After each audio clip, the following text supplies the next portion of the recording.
Good evening. For years, it's been the conventional wisdom that to save our decaying cities, you had to attract the middle classes. Now it's happening. Young people are moving into old neighborhoods and fixing them up to the delight of mayors and urban planners.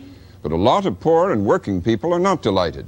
They're being priced out of their own neighborhoods by the trendy newcomers. Or, as the urban sociologists put it, gentrification, the coming of the gentry, means dislocation.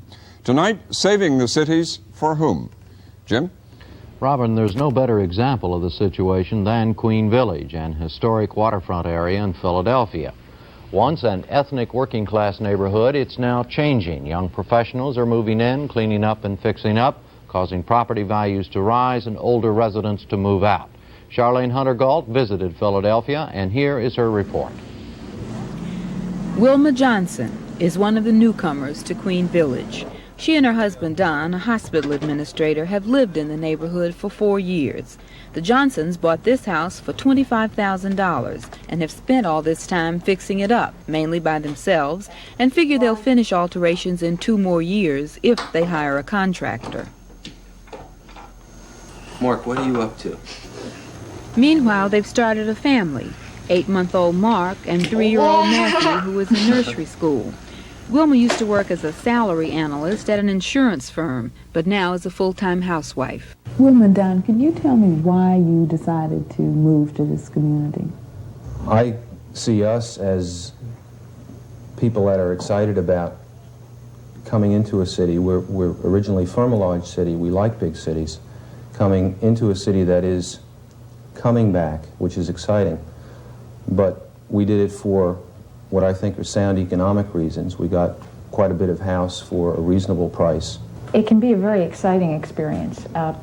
We forget how exciting it is until we bring people back who have visited us perhaps a year ago, and we'll walk around the neighborhood and they say, wow, all these buildings have been revived, and there are Saturday mornings there are a lot of people out fixing up their homes, and it's kind of an experience that can be shared by very few people, and the people that have it are very lucky.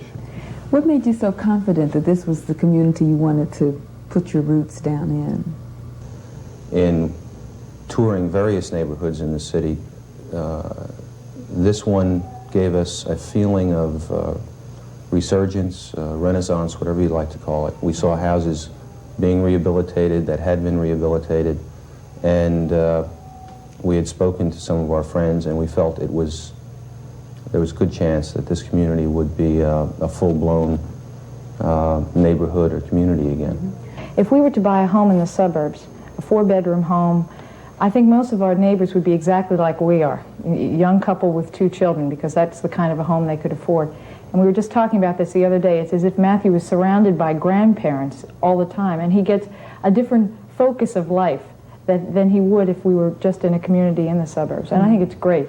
I really think it's a positive value for him. I totally agree with that. What are the things you like best about the neighborhood? I like the fact, one thing, that we only need 1 car, that I can do everything I want to do with the children or for myself by walking, and often by taking a bus, but more frequently by walking around. I can go to the stores, I can get to the parks, I can go, whatever I want to do, I can walk to it. And that's really a benefit for me. And it just makes me feel so good, because if our car dies or we no longer have it, I have no problem. I take public transportation to my job. We have little corner stores, as they call them in Philadelphia, local grocery stores, whatever. Supermarkets close by. We can walk to church. We can walk to the playground. That's a great lifestyle as far as I'm concerned. We don't have to use wheels wherever we go. Nice things. Herman Berkowitz has had his poultry shop in the neighborhood for 23 years, so he's seen the area through its decline and its current revival. Wilma is one of his customers. They were talking about making the Crosstown Expressway at one time. The neighborhood went down completely. It was in such flux, people didn't know whether to stay and whether to go. So the neighborhood really went down completely. Then they took it off the board, that Crosstown Expressway, and it was unbelievable. I guess in a few years, it just started to come up, and it just started to bloom, and now it's unbelievable. It's just come around a complete circle, and it's really, this is the place. This is the place. This rebirth of Queen Village began in the late 1960s. It followed in the wake of a massive urban renewal program that transformed neighboring Society Hill into Philadelphia's most fashionable residential area. The first newcomers to Queen Village were those who had been displaced by the rehabilitation of Society Hill. Then came the young couples, like the Johnsons, who couldn't afford the high prices of houses there. Now, Queen Village has earned a reputation in its own right as one of the areas to live in Philadelphia. A man who has kept track of the fast-moving real estate market here is Bud Plummer, a local realtor. One of the first properties that was redone back in 1966, for instance, the local neighborhood organization, a nonprofit group, rehabilitated a house in the 100 block of Fitzwater Street, which we sold for $10,500. Had extreme difficulty in financing that with local banking institutions. Today, the same house, if it was offered for sale, would probably be in the $70,000 range. And that's generally true all around? Yes, I would have to assume that prices have escalated to that area for a rehabilitated house. Mm-hmm. How do you feel about what's happened to the neighborhood? It's just remarkable that the amount of rehabilitation that's taking place, the new construction, new people coming in the area, and just so completely reversed itself that I'm just overjoyed at it. Mm-hmm. It's made me a believer that people will come back to live in the city. There's another side to the real estate boom in Queen Village, the side of the longtime residents. The dramatic rise in real estate values in the area has displaced many people. The first to go were the low-income renters, and many of them were black. In 1970, about 40% of the 7,000 people who lived in the area were black. Now, fewer than 1/4 are. The black population is continuing to move away because they can't afford the rising rents. The traditional line dividing blacks and whites has been 3rd Street. East of 3rd Street has been the home of Eastern Europeans who traditionally found work on the waterfront. Today's residents are the descendants of those immigrants who arrived in the late 19th century. At one time, this area was one of the great melting pots in this country, but the old-timers are under pressure. Doris's Luncheonette is a hangout for longshoremen and other longtime residents of the area. Doris Boyle, the owner, still lives in the neighborhood. Her sister, Janice Thiel, works part-time at Doris's when things get busy. Janice, what was it like growing up in this neighborhood? Everybody knew each other, and everybody was friendly. Everybody, all the kids, all their father was longshoremen, and, you know, it's just a close community. What kinds of things happened? I mean, did you, like, I noticed a lot of stoops on the older houses. Oh, yeah, that was, you know, in the summertime, everybody'd sit out at night and, like, late, and, you know, you'd walk down the street, you knew everybody. You know, everybody was friendly. It was just a nice place, you know, someplace you always wanted to live, you know. But you don't live here anymore? No. What happened? I couldn't afford it. You know, my landlady said her son wanted the place, so I had to, you know, get out. And so, like, I start looking, and the homes were unbelievable, $85,000, you know, and we just couldn't afford it. How does this make you feel? Oh, I resent it. I really do, because, okay, I'm young, but these older people, they're not, and where are they going to go? Ms. Kubiak, I understand that you're having some problems with your property taxes. Tell me about that. Yes, well, I first lived there, the taxes are low, and now that they're coming in and fixing these homes, the taxes has been raised in 4 years, 4 times. Well, what effect is that having? I mean, how long have you lived in this neighborhood? In that neighborhood, in that one house, we lived 58 years. Mm-hmm. And I'm on a set income. I'm a widow. Mm-hmm. And I can't see this tax raising. I can't see why I have to pay the same as the one next door that just restored the house. It's worth about $100,000, and I don't see why they can compare me with him. Who do you think is to blame? Well, the thing that I think is to blame is these people that are coming in. They have more money than we have, and they're fixing up, and they're buying up all this property and fixing it. That's all well and good. Think it's nice. But why make us older people suffer that's lived here all our lives and kept our homes, and we keep them nice? Now we're afraid to fix the front or do anything because the tax would go up. Soaring taxes are not just worrying old-timers in the neighborhood. Newcomers like Dom Calazo are becoming concerned too. I bought my house about 3 years ago, and when I bought the house, taxes were approximately $370 a year. In 3 years, they've gone up to $720 and now to $972 a year. And the assessor's on the street just above me, and I'm afraid I'm going to be stuck again with the taxes. The reason I'm concerned about this issue is the fact that it's a disincentive. Taxes, the way the system is set up, is a disincentive to rebuilding the cities. And it's a disincentive in light of the way the taxes are forcing out the older people in the neighborhood out. I came to this neighborhood because it's a community. It's made up of all different types of people with different types of income, and that's why I came here. And now that as you force the people out with fixed incomes because of the high taxes, as you force out the black person who's a low-income person, you're destroying the neighborhood. One of the leaders in the fight against rising tax assessments is Marge Schernicke. Marge is a former president of the Queen Village Neighborhood Association. She's the 5th generation of her family to live in the area, and she wants to preserve the character of the neighborhood she loves. What's your tax situation? I'm a full-time working mother, is what's happening to me. We need 2 salaries in order to pay the tax assessments. Who do you think is to blame for all of this? I blame the system. It's the present tax system. And our politicians are doing absolutely nothing to help us. And it has been brought to their attention many times. Now, if they feel they have a political base in a neighborhood like mine, then they should do something about this problem to maintain that political base. I mean, it's just, I think, common sense, because they are losing a political base in this community. They can change it. They can revise the present system, and they're not. The concerns about dislocation we heard in Charlene's report are shared by the Queen Village Neighborhood Association. Its president is Conrad Weiler, a political science professor at Temple University. Professor Weiler has been making a study of this process in a number of cities. Professor Weiler, very simply put, why is it bad to let market forces determine who lives where?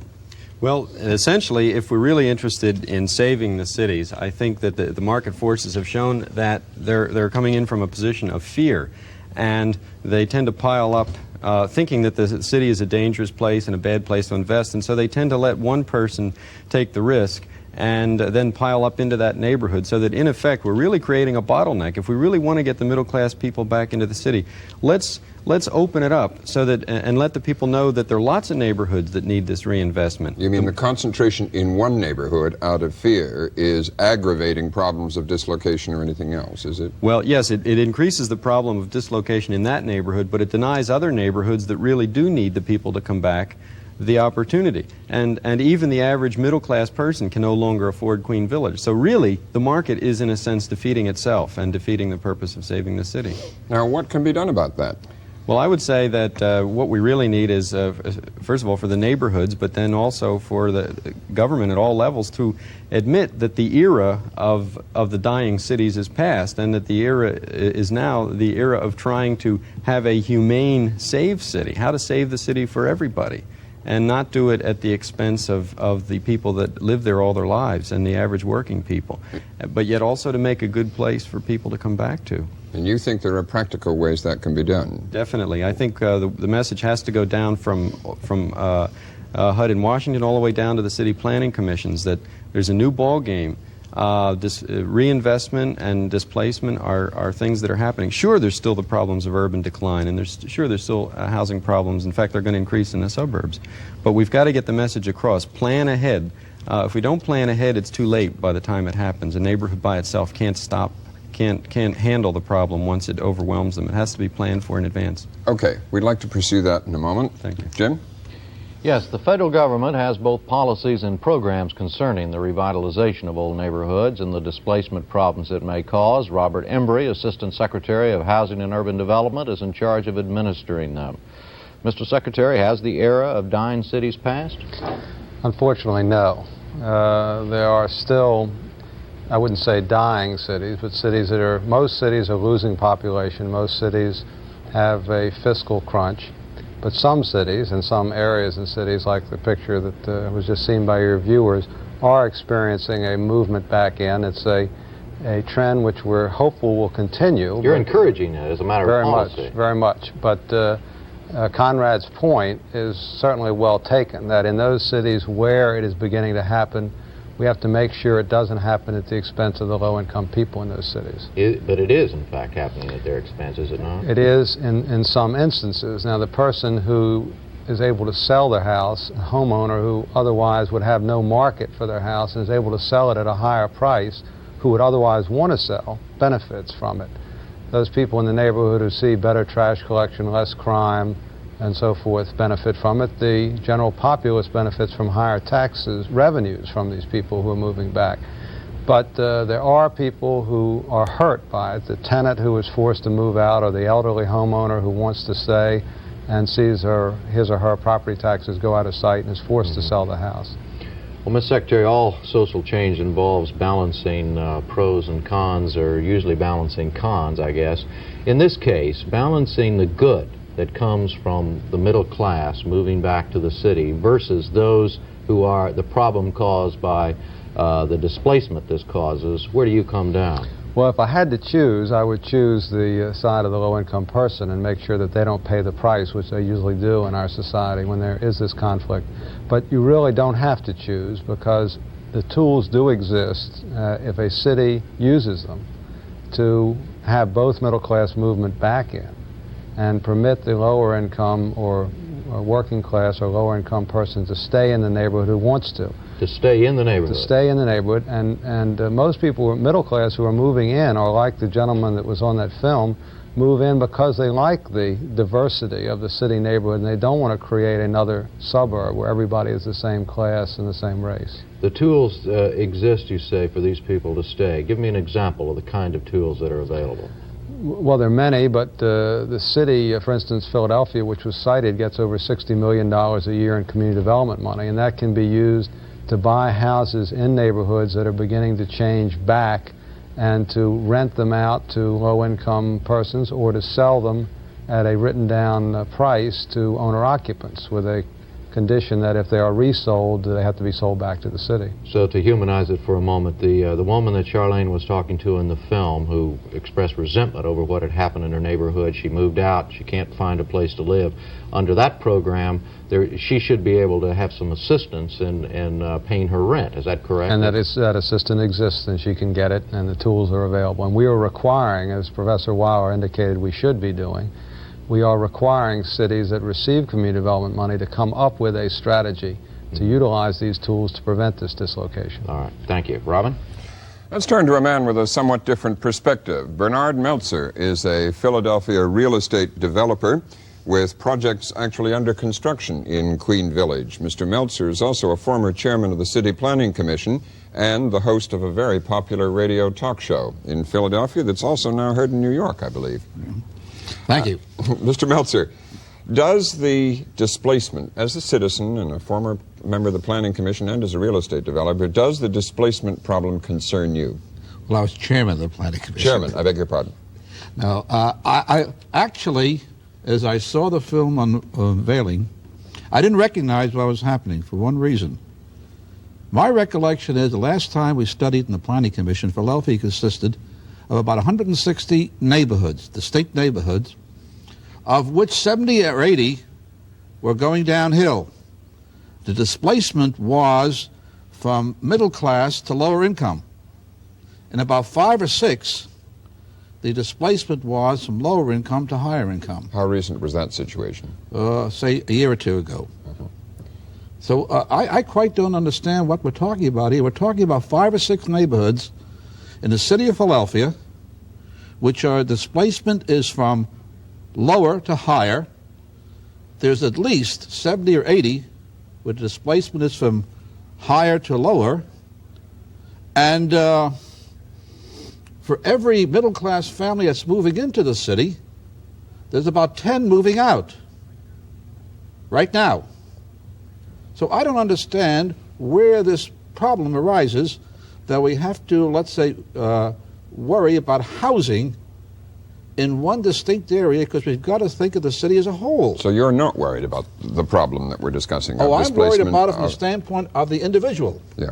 But from the standpoint of the city as a whole, this is no problem. Okay. Because the number of houses available for lower income families in Philadelphia is increasing. But come back to the areas that we're talking about where this so-called gentrification process is happening.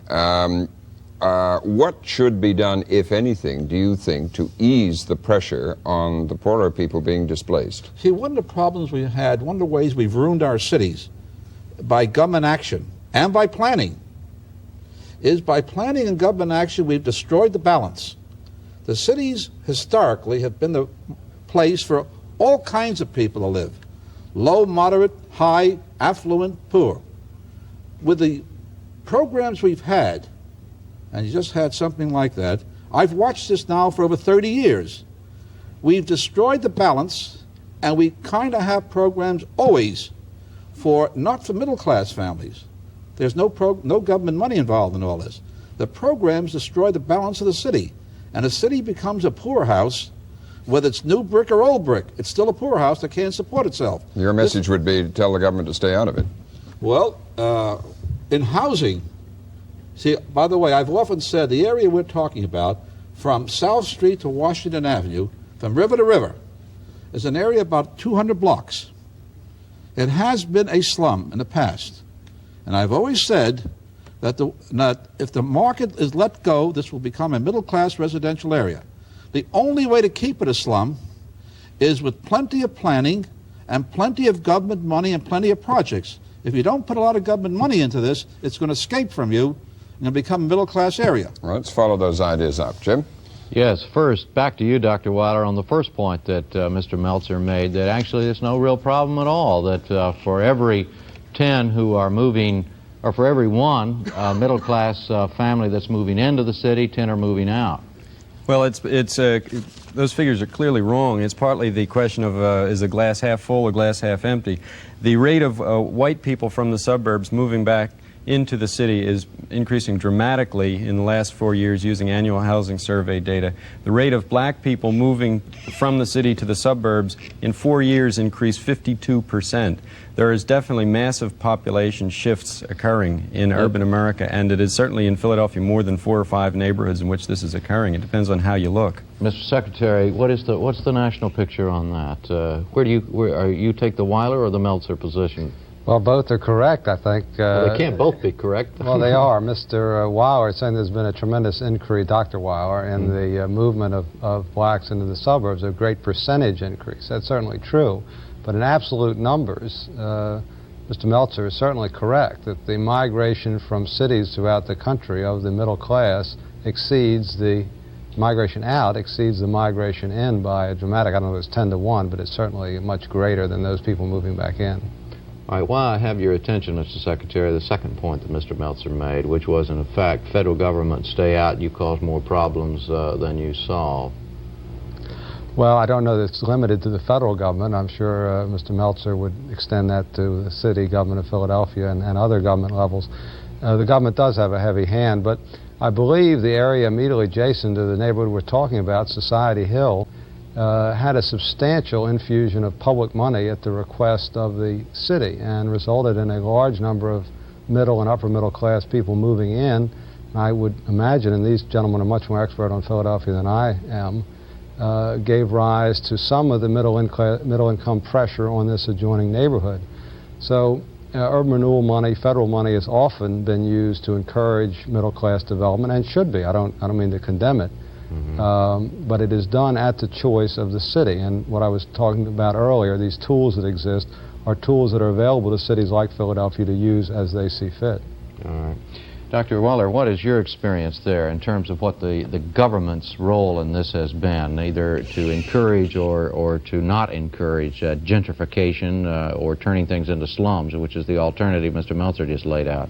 Well, very simply, I agree with Secretary Embry, but I would add to it that the 25, 30 years of urban renewal is just beginning to pay off in a massive reconstruction of the job base in Center City. It's virtually entirely service sector, professional white-collar jobs that are providing the perfect haven for middle-class people who want to move back into the city, and that was done with 90% federal money. Mm-hmm. Is that, do you agree with that? Well, it wasn't 90%, but it was a large percentage, yes, and that's true throughout the United States. That's not unique to Philadelphia. Yeah. Mr. Meltzer, back to you finally. You just don't see this as a very serious problem at this point. Do you think? Is that correct? You don't want? No, I disagree on that. It is a serious problem. But the problem is the fact, how do you keep the balance in the city? Now, Society Hill, yes, was an urban renewal project. But Society Hill is a freak of the 1950s that can no longer be duplicated. It's impossible under current regulations to duplicate Society Hill. Society Hill comes back from the days of the 1949 Urban Renewal Act, when we thought our cities should be rebuilt as a place to live, work, and play for all groups. Mr. Meltzer, our time to work and play tonight is over. Robin? Well, thank you. We have to end it there. I'm sorry. Thank you very much, Mr. Secretary. Good night, Jim. Night, thank Robin. you, Mr. Meltzer, Dr. Weiler. Thank you. That's all for tonight. We'll be back on Monday night. I'm Robert McNeil. Good night.